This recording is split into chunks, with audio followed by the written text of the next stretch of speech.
Scorched Earth at Knysna Fine Art. We're so proud to have this exhibition here. We're so excited about the way that it's displayed and the way that the gallery has given us permission to experiment and to come together. Wilma and I had many long conversations, but we didn't really put the work together until we got here, and the most beautiful combinations and relationships between our two different styles, our two different ways of approaching art, have come into pure magic in this space. For me, it's also to pay homage to the artist that is Wilma, who I've admired for years and respect, by showing up with my best work alongside hers. And it's hard to compete because she touches on some subjects I'm actually not always comfortable to tackle in the direct way that she does. She has some topics about human beings that she has an absolute right to speak about having earned that place. In this gallery, which surprised me when I first thought about it, it's a heritage building and it has wooden floors. We tried to see how we could put it together to really trigger an installation, an experience, something you would walk into different from the rest of the gallery and be taken on a journey and maybe have something woken up inside you that made you think about the environment that you live in, think about nature around you. It's very timely that we're here shortly after the California fires, and just yesterday there was a fire in the mountain just above Harpe. It's a real thing occurring for us as an artist. I think it's really important to connect to nature first, and then put it in the work, and hopefully if we've succeeded, the message comes through in the work. Some of what you will see when you come to this exhibition will make you uncomfortable, and some of it will bring you joy.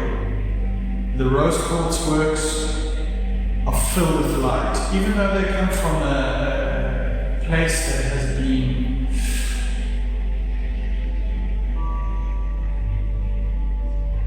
treated with disdain, I would say, and not cared for.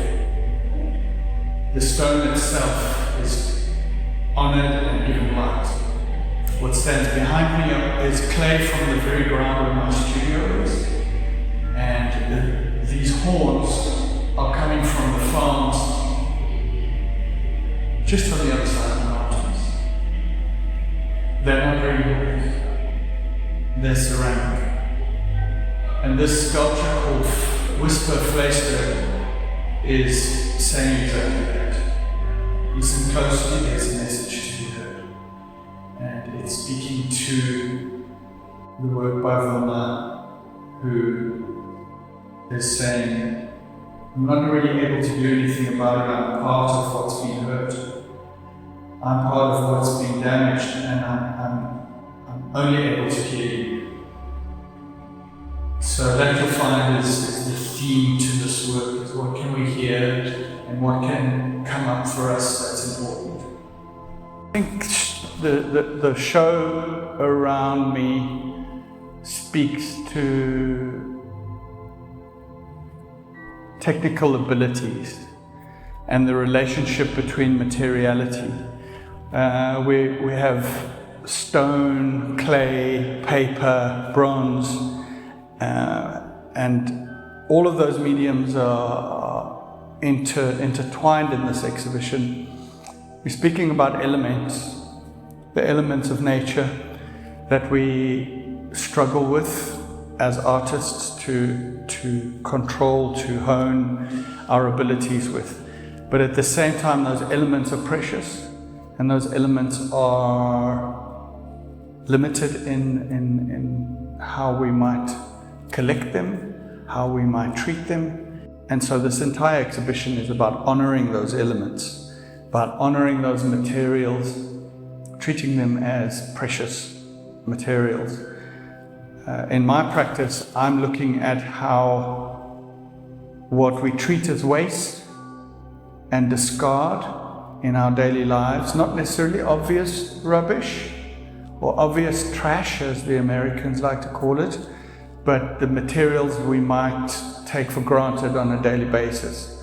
The plate that you eat off, that is ceramic, but we don't think about that. So I'm looking at how those materials can be amplified, how they can become honored through care and polish and attention. And as an artist, my understanding is what I place attention on has the capacity to become special, has the capacity to become more than the object that we need to use daily, a utilitarian object. Some of the materials I've worked with are actually discarded. And so it's important to know that they become, in the eye of those who visit the gallery, those materials become precious. I use the word precious quite often, and rare, and something you want to take home and meditate on and not see all the answers all the time, but it's yours. It belongs to you.